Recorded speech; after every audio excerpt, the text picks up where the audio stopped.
Can a single piece of bread, flung by a toddler's hand, be the start of an unexpected love story? And how could a man who commands boardrooms possibly be brought to his knees by a woman who commands a preschooler's attention? What happens when a perfectly ordered life collides with beautiful chaos?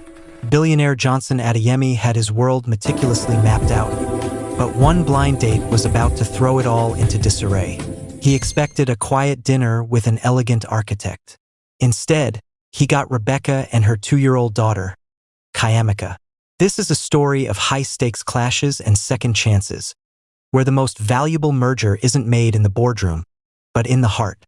Johnson J.J. Adeyemi didn't build a billion-naira empire by leaving things to chance. Every minute of his day was a carefully plotted point on a graph that led inexorably upward. His 5:45 a.m. workout, his 7:15 a.m. pour-over coffee at precisely 68 degrees Celsius, his 8:30 a.m. market briefing, all were non-negotiable coordinates in the map of his success. So, when his sister Ngozi had launched Operation End My Brother's Loneliness, his first instinct had been to run a cost-benefit analysis. The cost: 90 minutes of his time at Azure, a restaurant whose minimalist elegance he partly owned. A controlled environment. The potential benefit: silencing Ngozi's relentless campaign and, in a statistically improbable but optimal scenario, finding a companion who understood the rarefied, quiet air at the top. Someone who wouldn't disrupt the delicate ecosystem of his life. Her name is Rebecca, Ngozi had said, her voice vibrating with triumph. She's an architect, sharp, beautiful, grounded. And JJ, she doesn't even watch Big Brother Naija. That final, absurd detail had been the tipping point. It suggested a mind not cluttered with the cacophony of popular culture. A mind, perhaps, he could respect. He had agreed. The parameters were set. Across Lagos, in an apartment filled with the warm clutter of a life fully lived, Rebecca's world operated on a completely different algorithm. It was the beautiful, chaotic calculus of a 2-year-old. Her daughter, Kayamika, was a whirlwind of dark curls and boundless curiosity, currently engaged in a serious negotiation with a stuffed elephant over the acceptability of wearing rain boots to bed. Not a chance, my love, Rebecca laughed, swooping her up and blowing a raspberry on her neck. Kayamika's resulting giggle was a symphony that could recalibrate Rebecca's entire day. Then the phone rang. It was the babysitter. A family emergency. She couldn't come. Rebecca's heart performed a familiar, sinking plunge. She called Ngozi immediately. Ngozi, I'm so sorry, I have to cancel. The sitter just flaked. Cancel? Absolutely not. Ngozi's voice was a tactical command. Johnson is a complicated system. He needs to see a real life, not a polished presentation. Bring the baby. Bring her to Azure. Rebecca pictured the stark white tables, the silent, judgmental clink of crystal. He'll think I'm staging a hostile takeover of his quiet evening. Trust me, Ngozi insisted, her tone shifting to that of a seasoned general. It's the only variable that will get through his firewall. Just come. After a frantic 10 minutes of packing a diaper bag with the efficiency of a special ops agent, squeezy yogurts, wipes, a change of clothes, a silent light-up toy, Rebecca strapped a now fussy Kayamika into her car seat, her own elegant emerald green jumpsuit already sporting a faint, proud smear of peanut butter. This was a monumentally terrible idea, but a small, rebellious part of her, the part that had raised a child alone while building a career, was intrigued. Let's see how this billionaire handles a little unstructured data. Johnson arrived at Azure at 7:55 p.m. precisely. He was shown to his usual table, a secluded perch that allowed him to observe the entire room without being observed. He ordered a bottle of Voss water, no ice, no lemon, and settled in, his posture an embodiment of controlled stillness. He reviewed the mental dossier Ngozi had provided. Rebecca, 34, architect, University of Lagos alum, single mother. The last point had been a data point of mild concern, but he had factored it in. He was prepared. The first sign of system failure was at 8:12 p.m. He saw her first as a disturbance in the restaurant's tranquil force field. A woman, undeniably striking even with a look of flustered determination, carrying a child and a large, multi-pocketed bag that violated the establishment's aesthetic principles. He watched, his calm fracturing, as she navigated the aisles, her eyes scanning for him. His initial cold assessment was, this is an emotional leverage play. She arrived at his table, a slight sheen on her brow. Mr. Adeyemi? I'm Rebecca. I am so sorry, my babysitter. Johnson did not rise.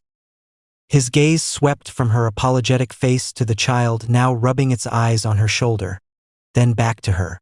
The data point, single mother, had just been upgraded to active operational complication. You brought a child to a blind date? The words were low, measured, but carried the chill of a server room. The apology in Rebecca's eyes evaporated, replaced by a flash of steel. She met his gaze squarely, her posture straightening.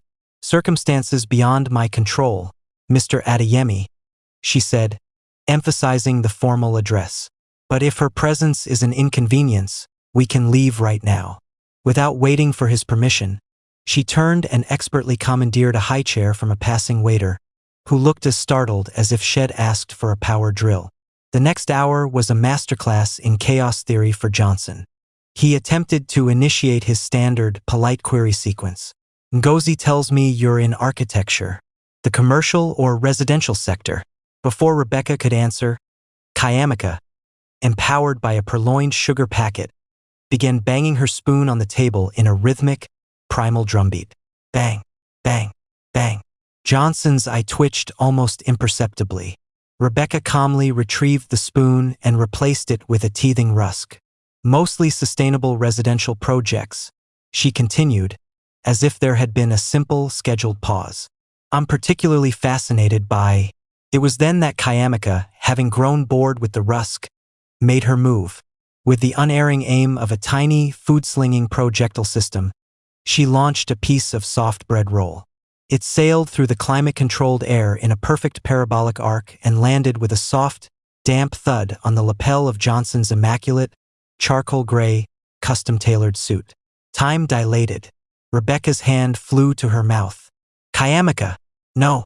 Johnson looked down at the bread, then up at Rebecca, his expression one of utter, profound bewilderment.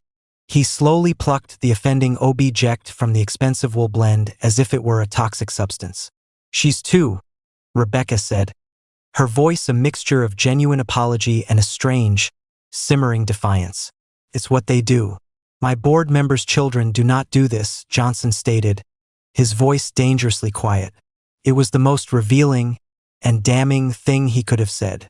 Rebecca's eyes, which had been warm and pleading, now hardened into polished gemstones. She leaned forward slightly, her voice dropping to a fierce, maternal whisper. Then your board members are missing out on all the fun. The final 30 minutes passed in a glacial silence, punctuated only by Kayamika's happy, unintelligible commentary on the world. When the bill came, Johnson signed it with a sharp, angry flourish that nearly tore the premium paper. He stood, finally, looking down at her from what felt like a great height. The experiment was over. The data was conclusive. Catastrophic failure. It was an experience, Ms. Rebecca, he said, the name sounding like a final line of code, terminating the program. Good night. He turned and walked away, his back straight, a man retreating from a system crash. He didn't look back. Rebecca watched him go, her emotions a tangled knot of anger, shame, and a fierce, overwhelming love for her daughter. She unstrapped Kayamika, holding the sleepy child close, her small body a warm, comforting weight. Come on, my champion, she whispered into her daughter's soft hair, inhaling the scent of baby shampoo and yogurt. Let's go home. That man, he's all firewall and no heart. In the soundproofed cabin of his Bentley, Johnson stared out at the glittering, orderly lights of Lagos. Never again, Tund, he instructed his driver, his voice tight, a command to be logged and executed. The woman was a hurricane, but as the car glided through the night, the image that persisted behind his eyes wasn't the flung bread or the chaotic scene. It was the fire in Rebecca's eyes when she challenged him. A brilliant, untamed variable his perfectly ordered system didn't know how to process. A fire that, for the first time in a decade, had made the sterile air in his lungs feel thin, and the silence around him feel deafening. The silence in Johnson's penthouse was a physical presence. It was the hum of the climate control, the whisper of air through vents, the absence of life. He stood at the floor-to-ceiling window, a crystal tumbler of 25-year-old Macallan in his hand, watching the tiny lights of Lagos blink and pulse like a vast, living circuit board.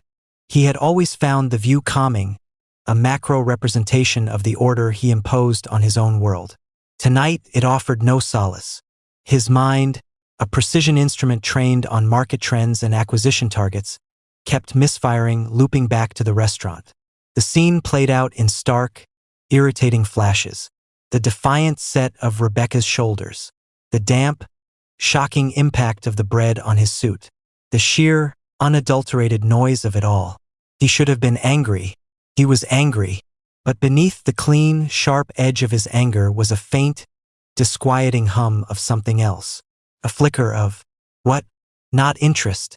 It was more like the professional curiosity he felt when encountering a piece of complex, messy code. A problem that refused to be solved with conventional logic. He had been prepared for many things: a gold digger, a social climber, a boring, agreeable woman. He had not been prepared for a force of nature. With a sharp, frustrated sigh, he walked to his closet, intending to send the suit out for emergency cleaning. As he picked it up, something fluttered from the pocket and landed soundlessly on the polished marble floor. A small, silk pocket square, monogrammed with his initials, JJA. It must have fallen out when Head removed his jacket. He stared at it, the delicate fabric an absurd contrast to the evening's chaos. And then he realized with a start that it wasn't his. His own pocket square, a crisp white linen, was still neatly folded on his dresser. This one was a deep burgundy. Hers. It must have been in the diaper bag, gotten tangled when she was retrieving something. The ghost of her presence had literally followed him home. He picked it up. The silk was impossibly soft between his fingers. It smelled faintly of baby powder and a clean, citrusy perfume. Rebecca's apartment was a testament to controlled chaos. Building blocks formed precarious towers in the living room. A tiny pink rain boot lay abandoned by the door, and the soft glow of a nightlight spilled from Kayamika's room. The little girl was finally asleep, her chest rising and falling in the peaceful rhythm of the innocent. Rebecca, however, was wound tight. She moved through the quiet apartment, tidying up with sharp, jerky movements, the evening's humiliation washing over her in fresh waves. A monument to himself, she muttered to the stuffed elephant, placing it on a shelf. Carved from stone and ego, she opened the diaper bag to empty it, ready to banish the last physical reminder of the disastrous date. As she pulled out the half-eaten packet of wafers and the crumpled bib, her fingers brushed against something that wasn't hers. Something stiff and expensive. She pulled it out. It was a business card. The paper was thick, creamy, and textured. Embossed in simple, stark black lettering was Johnson Adeyemi, Chief Executive Officer, Adeyemi Holdings. No fluff, no unnecessary titles, just the raw, unadorned fact of his power. It was the most arrogant, understated thing Shed ever seen. She was about to crumple it and throw it away when she noticed the handwriting on the back. A single, precise phone number, different from the printed corporate line. And below it, a note written in a sharp, vertical script. My direct line. If you need anything. G. She stared at it.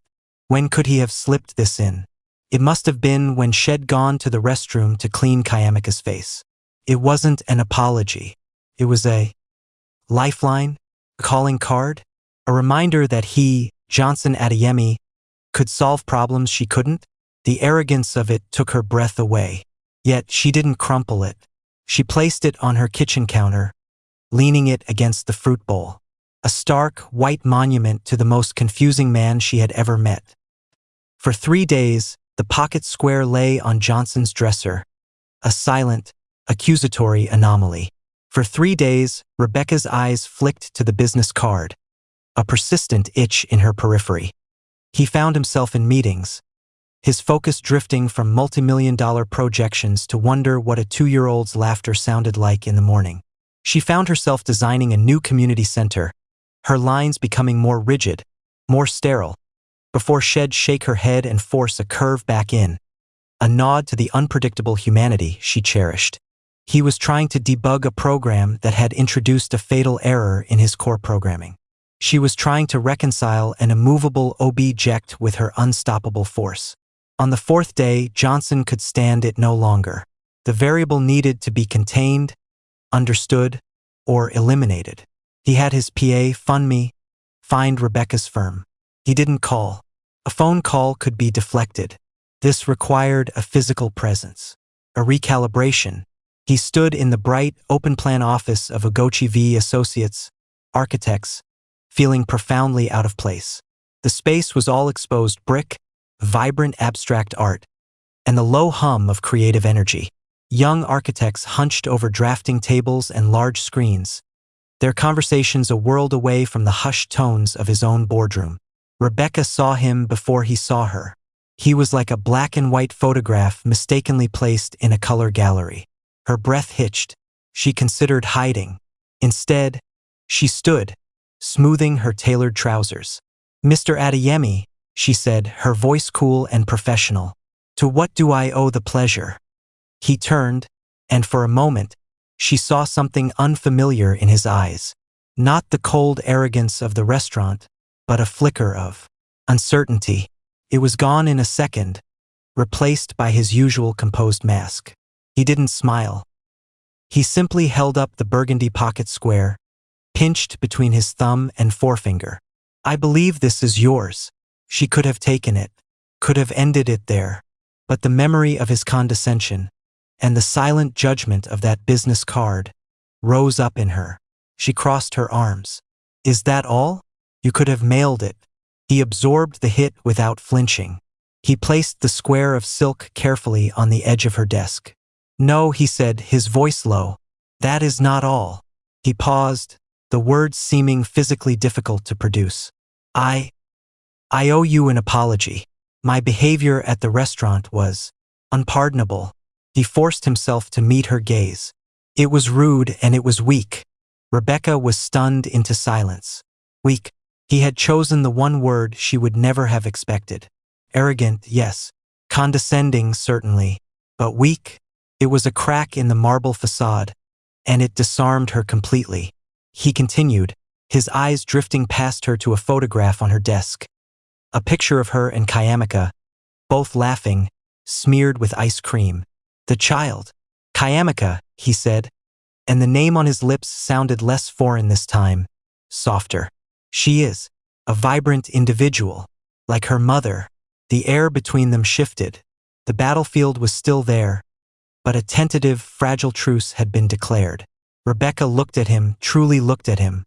She saw the man who commanded empires, standing awkwardly in her creative space, holding a woman's pocket square as a peace offering. The absurdity of it, the sheer humanity of the gesture, broke through her defenses. A small, reluctant smile touched her lips. "She liked you, you know?" Johnson blinked. "She threw bread at me." "Exactly," Rebecca said, her smile widening. "She doesn't waste good bread on just anyone." For the first time, in a very long time, the corner of Johnson Adeyemi's mouth twitched upward. It wasn't quite a smile, but it was a start.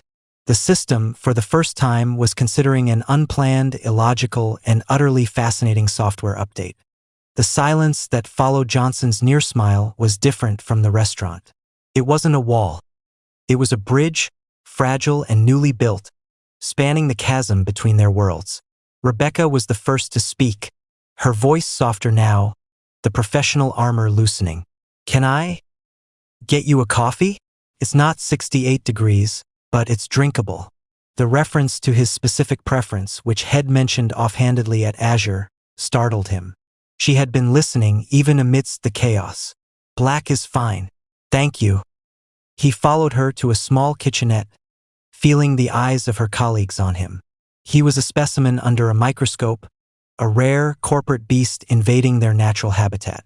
Rebecca moved with an efficiency he admired, her hands sure and calm as she prepared 2 mugs. "So," she said, handing him his coffee, "an apology and a returned pocket square. That's a lot of effort. What's the real objective, Mr. Adeyemi?"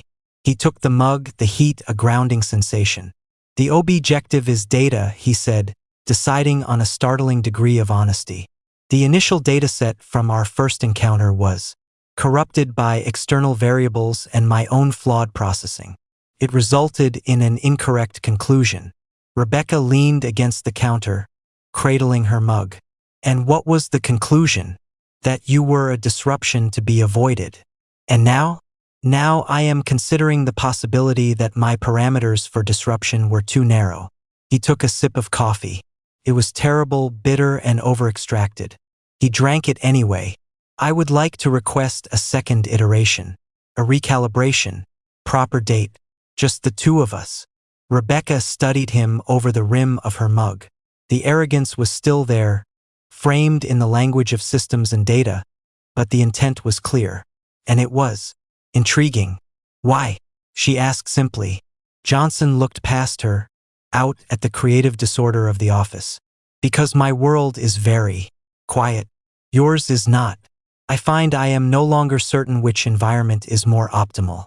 It was the closest to a confession of loneliness she would ever get from him. She nodded slowly. "Okay, 1 date, but my rules. No azure. Somewhere with color. And noise." He took her to a jazz club in Ikja. It was all dark wood, warm lighting, and the soulful, unpredictable wail of a saxophone. There were no white tablecloths, only small, scarred tables packed close together. The air thrummed with conversation and music, a living, breathing entity. Johnson, in a simple cashmere sweater and dark trousers, looked like a king in exile, but he was trying. He listened as she spoke about her passion for architecture that served people, not just profit. She told him about growing up in Surulere, about her father who was a teacher, and the fierce determination that had propelled her through university as a young mother. "He left when Kayamika was 6 months old," she said, her voice matter-of-fact, no trace of self-pity. "Decided the responsibility was too much noise, so I became an expert in noise." Johnson was silent for a long moment. "He was a fool," he said finally, the words simple and stark. "Noise is just unorganized data. The most valuable insights are often found within it." It was the most profound compliment he could have given her. In turn, he spoke of his late wife, Aisha. The words came haltingly, a rusty gate being forced open. He told Rebecca how she had been the one to add color to his life, how her laughter had been the one variable his systems could never predict or quantify, how her death from a sudden, aggressive illness a decade ago had felt like a permanent system crash from which there was no reboot. "I built higher walls after that," he admitted, his gaze fixed on the condensation on his glass. "It seemed the most efficient way to prevent future errors." "And did it work?" Rebecca asked softly. He finally looked at her, and in the dim light of the club, his eyes were unguarded. "No." It only made the silence louder. The date ended outside her apartment building, under the yellow glow of a street lamp. The air was warm, filled with the distant sounds of the city and the scent of night-blooming jasmine. "Thank you, Johnson," she said, "for the music and the conversation. Thank you, Rebecca, for the recalibration." He didn't try to kiss her. He simply nodded, a gesture of deep respect, and turned to leave. As his car pulled away, Rebecca felt a strange, hopeful lightness in her chest. The monument was showing cracks, and through them, she could see a man. The following Saturday, Johnson found himself standing outside Rebecca's apartment door, his heart pounding with a rhythm more terrifying than any stock market crash.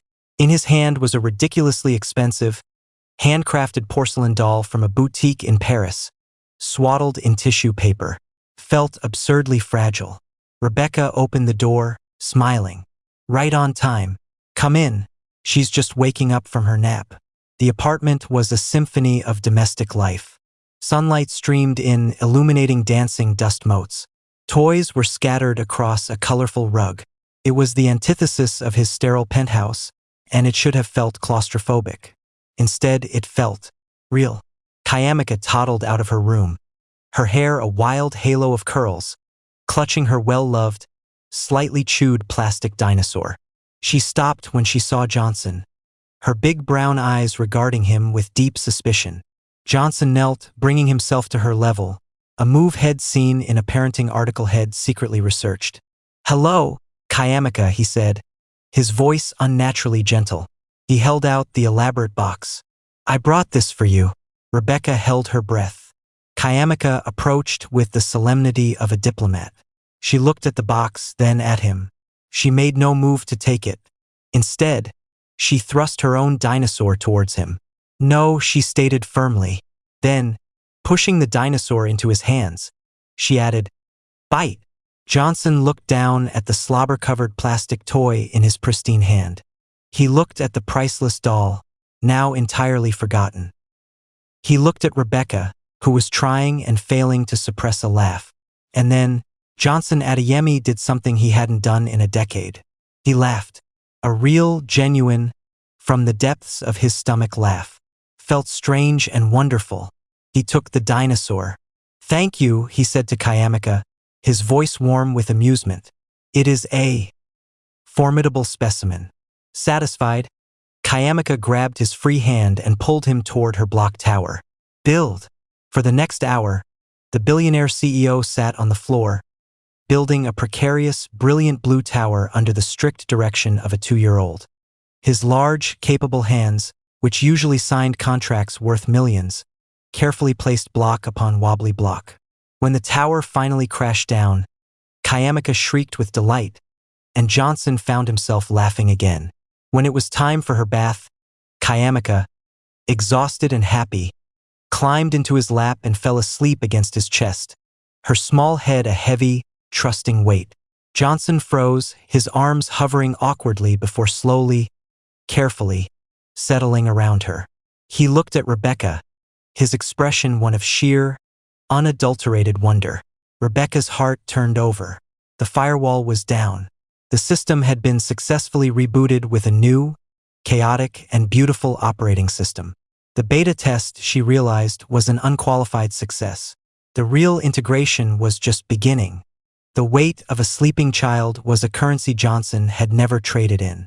It was heavier than Head imagined, not a physical weight, but a profound, anchoring pressure on his soul. He sat perfectly still on Rebecca's sofa, Kayamika's warm, trusting form a live wire humming against his chest. He was afraid to breathe too deeply, terrified that the slightest movement would shatter the moment, that this tiny, fierce creature would wake and the spell would be broken. Rebecca watched from the doorway, her arms crossed, a soft, unreadable smile on her face. She saw the panic in the rigid line of his shoulders, the awe in the way his large hand, so accustomed to wielding power, now rested with impossible gentleness on her daughter's back. This was a man navigating uncharted territory without a map. "You can breathe, Johnson," she said softly, her voice laced with amusement. "She's out for the count. You're officially a better mattress than the one in her crib." He let out a slow, controlled breath, his eyes never leaving Kayamika's face. "I've closed deals that were less stressful," he whispered, the confession torn from him. "This isn't a negotiation," Rebecca replied, moving to sit beside him. "It's a surrender." The word hung in the air between them. Surrender. It was anathema to everything he was. Yet, as he felt the steady, rhythmic puff of Kayamika's breath against his neck, he knew it was the only accurate term. When Rebecca finally lifted her sleeping daughter from his arms to put her to bed, a strange coldness settled where the child's warmth had been. The apartment felt different. The colorful clutter was no longer chaos. It was a landscape. The lingering scent of baby shampoo was no longer an unfamiliar variable. It was a welcome note in the air. He was being integrated, and the process was as terrifying as it was exhilarating. The following week, Johnson found his meticulously ordered life beginning to warp around this new gravitational pull. During a tense board meeting about a hostile takeover bid, his mind, usually a laser, flickered. As his CFO droned on about asset stripping, Johnson's fingers, hidden under the table, traced the shape of a plastic dinosaur in his pocket. He had, to his own astonishment, picked it up as Head left Rebecca's apartment. "Johnson?" his COO prompted, noticing his distraction. "Your thoughts on the liquidation strategy?" Johnson looked up, the image of Kayamika's triumphant grin as her block tower fell flashing behind his eyes. Liquidation, stripping, it all sounded so sterile, so final. "I'm not convinced," he said, his voice cutting through the room. "There's a workforce there, families. There's value beyond the balance sheet. I want a revised proposal on Monday, one that factors in human capital and potential retraining." Dismissed. The board members filed out, shooting confused glances at one another. The Johnson Adeyemi they knew would have gutted the company without a second thought. Meanwhile, Rebecca was experiencing her own form of disruption. She was presenting a design for a new low-income housing project, her passion project. Her initial designs were warm, organic, filled with communal spaces. But as she presented, she heard Johnson's voice in her head, the one that spoke of efficiency and structure. And while the curved lines promote a sense of community, she found herself saying, "We can increase unit efficiency by 15% by squaring off this section here, without sacrificing the central courtyard. It's a more sustainable model." Her project manager raised an eyebrow, impressed. The design was stronger, more viable. She had unconsciously incorporated a piece of his world into hers. Their dates became a quiet, mutual study. He took her to a private art gallery, teaching her about the cold, brutal calculus of art investment. She, in turn, took him to a bustling night market in Ajij, teaching him the warm, chaotic algebra of haggling for plantains and the perfect rhythm of Afrobeats from a crackling speaker. He was terrible at it, his offers too direct, his posture too stiff, but he tried. For her, he tried. One evening, they were at her apartment after Kayamika was asleep. Johnson was looking at a framed photograph on her bookshelf. A picture of Rebecca, heavily pregnant, beaming with a mixture of fear and ferocity. "You were alone," he stated, not a question. "I was," she said, coming to stand beside him. "But I was never lonely. Not in the way that matters." She looked at him. "Your penthouse is the opposite, isn't it? Full of everything and completely empty." He didn't deny it. He simply nodded, his gaze still fixed on the photograph. "My driver, Tund, has worked for me for 12 years. Yesterday, he told me his daughter got into Unilag to study medicine. I never knew he had a daughter." Rebecca placed a hand on his arm. "You're learning." He turned to her then, the full force of his attention a palpable thing. "You are the most disruptive, illogical, and inefficient investment I have ever considered," he said, his voice low and intense. Rebecca's breath caught. And a slow, real smile, one that reached his eyes, finally broke through. "And you are yielding returns I didn't know were possible." He didn't kiss her. Not yet. The moment was too significant for a simple physical gesture. Instead, he leaned his forehead against hers, a gesture of pure, stunned connection. In the quiet of the living room, surrounded by the evidence of her full, messy, beautiful life, Johnson Adeyemi finally stopped fighting the merger. The unplanned integration was, against all odds, becoming the most successful venture of his life. The walls were down. The system was open source. And for the first time, the future looked gloriously, wonderfully unpredictable. The proposal, when it came, was not in a velvet box. It did not happen on a grand stage or under the spotlight of a society event. It happened on a perfectly ordinary Saturday morning, 6 months after the dinosaur had changed hands. Sunlight streamed into Rebecca's apartment, illuminating dust motes dancing like tiny fairies. Kayamika, now a chatterbox of 2.5, was diligently helping Johnson water a potted plant, which mostly involved pouring more water on the floor than into the soil. Johnson, dressed in a simple linen shirt and trousers, was on his knees with a towel, mopping up the mess with a patience that still astonished Rebecca. He looked up and caught her watching them, a soft smile on her face from her perch on the sofa. He held her gaze for a long moment, a silent conversation passing between them. Then, he nodded to himself, as if confirming a decision. Kayamika, he said, his voice gentle. Can you bring Mummy the box from my jacket pocket? Kayamika, thrilled with the important mission, toddled to the chair where his jacket was draped and retrieved a small, unwrapped cardboard box. She carried it over to Rebecca with solemn importance. For you, Mummy. Rebecca took it, her heart beginning a slow, heavy thud against her ribs. It was too small for a ring box. She looked at Johnson, a question in her eyes. Open it, he said softly, rising to his feet but keeping his distance, giving her space. Inside, nestled on a bed of cotton, was not a diamond, but a key. It was a simple, sturdy key, its teeth worn from use. Tucked beside it was a faded, black and white photograph of a young couple standing in front of a modest, charming house with a wide porch. The woman was leaning her head on the man's shoulder, both of them beaming. Rebecca picked up the photograph, her thumb tracing the image. Who are they? My parents, Johnson said, his voice thick with an emotion he no longer tried to hide. That was their first home in Lagos. The key is the original. It's the only thing I kept when I sold the property after they passed. He took a step closer, his eyes never leaving hers.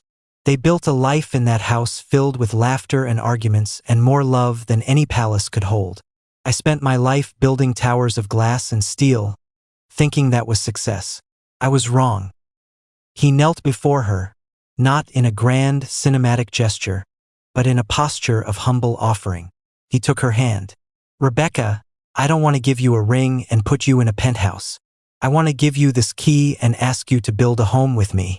A real one, with spilled water and block towers and bedtime stories. You and Yamaka. You are my legacy.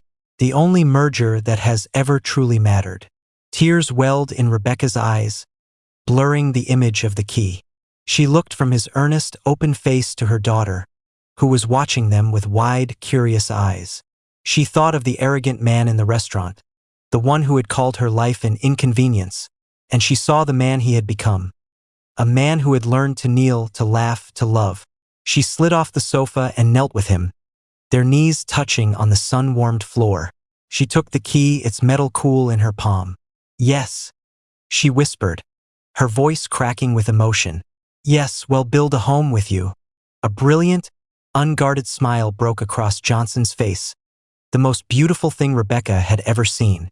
He pulled her into his arms, holding her as if she were the most precious, fragile, and powerful thing in the universe. Yay! Kayamika shouted, clapping her hands, sensing the joy in the room. She launched herself at them, wrapping her small arms around both their necks, completing the circle. Later, as they sat entangled on the floor, surrounded by toys and the promise of a future, Johnson pressed a soft, lingering kiss to Rebecca's lips. It was a seal on their contract, a promise of a partnership built not on power, but on shared surrender. The news, when it broke, sent ripples through the business world. Adeyemi to wed single mother. The headlines blared. The analysts were baffled. They couldn't see the terms of the deal, the asset valuation, the strategic advantage. But Johnson Adeyemi, the formidable billionaire, finally understood. Sitting on the floor of a sun-drenched apartment, a sleeping child in his lap and the woman he loved in his arms, he knew with absolute certainty. The best deal of his life wasn't measured in naira or corporate holdings. It was measured in the weight of a trusting child, the fire in a woman's eyes, and the profound, echoing quiet of a heart that was no longer empty, but finally, completely full.